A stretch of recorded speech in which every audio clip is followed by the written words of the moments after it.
ಆದೇಶ ಕೋರ್ಟ್ನಿಂದ ಹೊರಬಿದ್ದಿದೆ. ಲೋಕಾಯುಕ್ತ ಮುಖ್ಯಮಂತ್ರಿಗಳ ಈ ತನಿಖೆ, ಮುಖ್ಯಮಂತ್ರಿಗಳ ಮೂಡ ವಿಚಾರಕ್ಕೆ ಸಂಬಂಧಪಟ್ಟ ತನಿಖೆ ಲೋಕಾಯುಕ್ತ ಸಂಸ್ಥೆ ನಡೆಸಬೇಕು ಅನ್ನೋ ಆದೇಶ. ಅಲ್ಲಿಗೆ ಮುಖ್ಯಮಂತ್ರಿಗಳಿಗೆ ತನಿಖೆಯನ್ನ ಎದುರಿಸಲೇಬೇಕಾದ ಅನಿವಾರ್ಯತೆ. ಸಿದ್ದರಾಮಯ್ಯನವರಿಗೆ ಡಬಲ್ ಶಾಕ್. ಹೈಕೋರ್ಟ್ನಲ್ಲೂ ಸಿದ್ದರಾಮಯ್ಯನವರ ವಿರುದ್ಧವಾದ ತೀರ್ಪು, ಜನಪ್ರತಿನಿಧಿಗಳ ನ್ಯಾಯಾಲಯದಲ್ಲೂ ಕೂಡ ಸಿದ್ದರಾಮಯ್ಯನವರಿಗೆ ಟೆನ್ಷನ್ ಹೆಚ್ಚಿಸುವ ತೀರ್ಪು. ಮೂಡ ವಿಚಾರಕ್ಕೆ ಸಂಬಂಧಪಟ್ಟ ತನಿಖೆಯನ್ನ ಮೈಸೂರಿನ ಲೋಕಾಯುಕ್ತ ಸಂಸ್ಥೆಗೆ ವಹಿಸಿ ಜನಪ್ರತಿನಿಧಿಗಳ ನ್ಯಾಯಾಲಯ ಆದೇಶವನ್ನ ಹೊರಡಿಸಿದೆ. ಇನ್ಫ್ಯಾಕ್ಟ್ ರಿಪಬ್ಲಿಕ್ ಕನ್ನಡ ಕಳೆದ ಕೆಲ ದಿನಗಳ ಹಿಂದೆಯೇ ಈ ರೀತಿಯಾದ ತೀರ್ಪು ಹೊರಬರಬಹುದು ಅನ್ನೋದನ್ನ ಅಂದಾಜಿಸಿತ್ತು, ಸುದ್ದಿಯನ್ನ ಪ್ರಕಟಿಸಿತ್ತು. ಈಗ ಆಲ್ರೆಡಿ ಲೋಕಾಯುಕ್ತದಲ್ಲಿ ಕಂಪ್ಲೇಂಟ್ ರಿಜಿಸ್ಟರ್ಡ್ ಇದೆ. ಪ್ರದೀಪ್ ಕುಮಾರ್ ಮತ್ತೊಬ್ಬ ದೂರುದಾರರು ಇವತ್ತು ಮತ್ತೊಮ್ಮೆ ಕಂಪ್ಲೇಂಟ್ ಅನ್ನ ಕೊಟ್ಟಿದ್ದಾರೆ ಹೈಕೋರ್ಟ್ನ ತೀರ್ಪಿನ ಆದೇಶವನ್ನ ಹಿಡಿದು. ಇದೀಗ ಸ್ನೇಹಮಯಿ ಕೃಷ್ಣ ಅವರ ದೂರಿಗೂ ಕೂಡ ಸಂಬಂಧಪಟ್ಟಂತೆ ಮೈಸೂರಿನ ಲೋಕಾಯುಕ್ತ ಸಂಸ್ಥೆ ಸಿದ್ದರಾಮಯ್ಯನವರ ವಿರುದ್ಧ ತನಿಖೆಯನ್ನ ನಡೆಸಲಿ ಅಂತ ಜನಪ್ರತಿನಿಧಿಗಳ ನ್ಯಾಯಾಲಯ ಆದೇಶವನ್ನ ಹೊರಡಿಸಿದೆ. ಮುಖ್ಯಮಂತ್ರಿ ಸಿದ್ದರಾಮಯ್ಯನವರಿಗೆ ಡಬಲ್ ಶಾಕ್.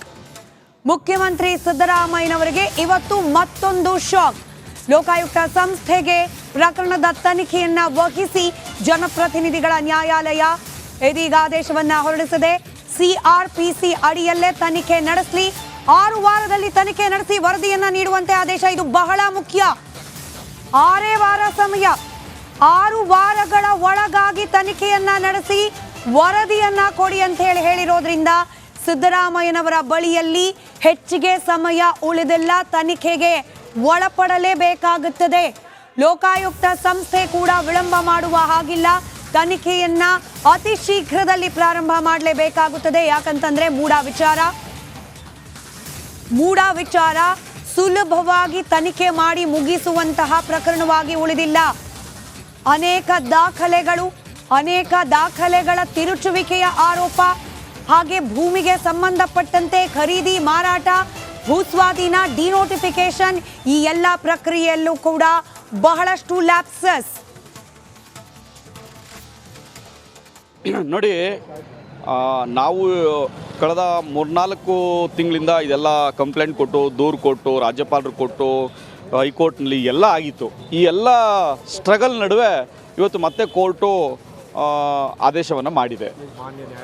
ಮಾನ್ಯ ನ್ಯಾಯಾಲಯದ ಆದೇಶಕ್ಕಾದರೂ ಗೌರವ ಕೊಟ್ಟು, ಏನು ಇದುವರೆಗೂ ಲೋಕಾಯುಕ್ತ ಸಂಸ್ಥೆ ಬಗ್ಗೆ ರಾಜ್ಯದ ಜನತೆ ವಿಶೇಷವಾದ ಗೌರವ, ಪ್ರೀತಿ, ವಿಶ್ವಾಸವನ್ನು ಈ ಸಂಸ್ಥೆ ಬಗ್ಗೆ ಇನ್ನೂ ಇಟ್ಕೊಂಡಿದ್ದಾರೆ. ಅದೇನಾದರೂ ಉಳಿಬೇಕು ಅಂದರೆ, ಈ ಸಂಸ್ಥೆ ಗೌರವ ಉಳಿಬೇಕು ಅಂದರೆ ಈ ಕೂಡಲೇ ತತ್ಕ್ಷಣವೇ ಇಮ್ಮಿಡಿಯೇಟಾಗಿ FIRನ ರಿಜಿಸ್ಟರ್ ಮಾಡಿ ಯಾರು ಆರೋಪಿತರು ಅಂತ ನಾವೇನು ಸೂಚಿಸಿದೀವೋ ಅವರ ವಿರುದ್ಧ ಕ್ರಮವನ್ನು ಕೈಗೊಳ್ಳಬೇಕು, ತನಿಖೆಯನ್ನು ಪ್ರಾರಂಭ ಮಾಡಬೇಕು, ಇದು ಇನ್ವೆಸ್ಟಿಗೇಷನ್ನ ಮಾಡಬೇಕು. ಇದು ಯಾವ ಸಿದ್ದರಾಮಯ್ಯನವರು ಏನೂ ಇಲ್ಲ, ನಾನು ಏನೂ ಮಾಡಿಲ್ಲ, ನನ್ನ ಅಹಿಂದ ವರ್ಗದ ನಾಯಕ, ನಾನು ಕಪ್ಪು ಚುಕ್ಕೆ ಇಲ್ಲದೆ ಇರ್ತಕ್ಕಂತಹ ಜನಸಾಮಾನ್ಯರ ಮುಖ್ಯಮಂತ್ರಿ ಅಂತ ಹೇಳ್ತಾ ಇದ್ರು.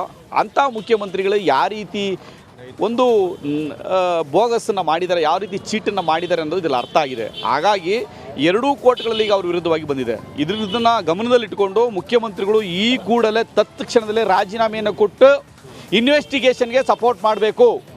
ಮತ್ತು ಲೋಕಾಯುಕ್ತ ಸಂಸ್ಥೆನೂ ಅಷ್ಟೇ, ಅದಕ್ಕೇನಾದರೂ ಗೌರವ ಉಳಿಬೇಕು ಅಂದರೆ ಈ ಕೂಡಲೇ FIRನ ರಿಜಿಸ್ಟರ್ ಮಾಡಿ ಇನ್ವೆಸ್ಟಿಗೇಷನ್ನ ಮಾಡಬೇಕು.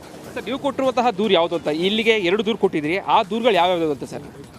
ಇಲ್ಲಿ ಕೊಟ್ಟಿರ್ತಕ್ಕಂಥ ದೂರುಗಳು ಈ ಹಿಂದೆ ಕೊಟ್ಟಿರ್ತಕ್ಕಂಥದ್ದು ಕ್ರಮ ಕೈಗೊಳ್ಳಿ ಅಂತ. ತದನಂತರ ಹೈಕೋರ್ಟ್ನ ಜಡ್ಜ್ಮೆಂಟ್ನ ಆಧಾರದ ಮೇಲೆ ನಾನು ಕೊಟ್ಟಿದ್ದೆ. ಹೈಕೋರ್ಟ್ನ ಜಡ್ಜ್ಮೆಂಟಲ್ಲಿ ಕ್ಲಿಯರ್ ಆಗಿತ್ತು.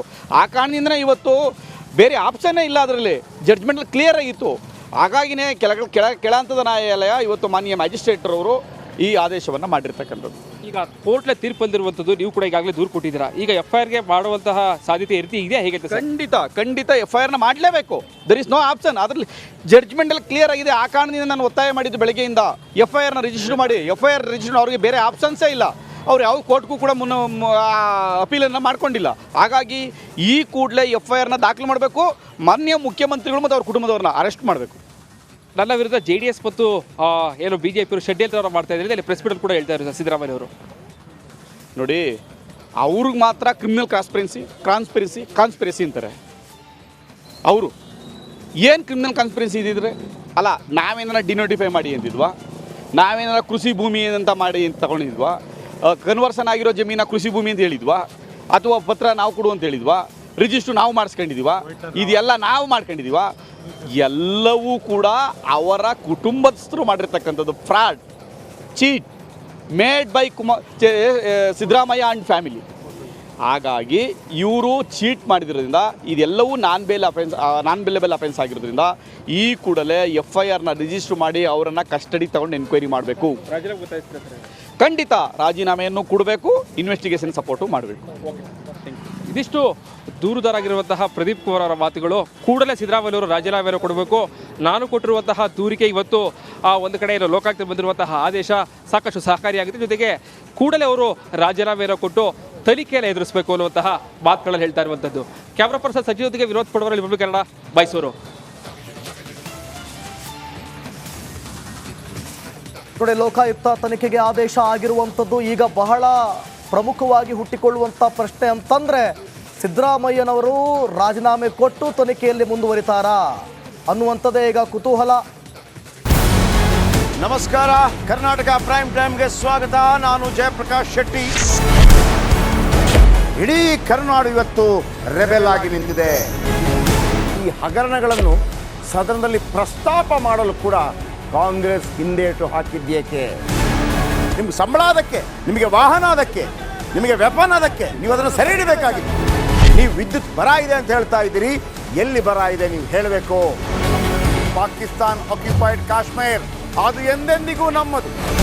40 ಮೆಷಿನ್ಗಳು ತಂದಿತ್ತು ನೋಟ್ ಎಣಿಸುವುದಕ್ಕೆ, ಅದೇ ಹಾಳಾಯಿತು. ಮಥುರಾದ ಗಲಾಟೆ ಇದೆಯಲ್ಲ, ಅದು ಸ್ಥಳೀಯವಾಗಿ ಕೂತು ಪರಿಹರಿಸಬಹುದಾದಂಥ ಕಾನೂನಿದೆ.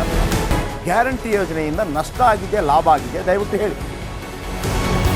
Dawood Ibrahim most wanted criminal ಯಾವಾಗಾದ ಅಂದರೆ ಇಲ್ಲಿ ತನಕ ಭಾರತ ದೇಶದಲ್ಲಿ ಓರ್ವ ದಲಿತ ಪ್ರಧಾನಿಯಾದಂಥ ಇತಿಹಾಸವೇ ಇಲ್ಲ. ರಿಪಬ್ಲಿಕ್ ವರ್ಲ್ಡ್ ಆಪ್ ಇದು ಕೇವಲ ಅಪ್ಲಿಕೇಶನ್ ಅಲ್ಲ, ಸಮಗ್ರ ಸುದ್ದಿಗಳ ಸಂಪರ್ಕ ಮಾರ್ಗಕ್ಕೆ ಕ್ರಾಂತಿಕಾರಿ ಬದಲಾವಣೆ.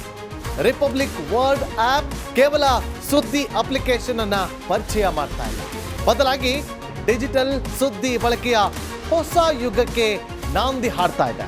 ಇದೊಂದು ಬ್ರೇಕಿಂಗ್ ನ್ಯೂಸ್, ಪ್ರಭಾವಶಾಲಿ ಕಾರ್ಯಕ್ರಮಗಳಿಗೆ ಗಟ್ಟಿಯಾದ ವೇದಿಕೆ. ರಿಪಬ್ಲಿಕ್ ವರ್ಲ್ಡ್ ಅಪ್ಲಿಕೇಶನ್ ಈಗ ಲೈವ್ ಆಗಿದೆ. ಗೂಗಲ್ ಪ್ಲೇ ಸ್ಟೋರ್ ಮತ್ತು ಆಪಲ್ ಆಪ್ ಸ್ಟೋರ್ ಎರಡರಲ್ಲೂ ಲಭ್ಯವಿದೆ. ಈಗಲೇ ಡೌನ್ಲೋಡ್ ಮಾಡಿ.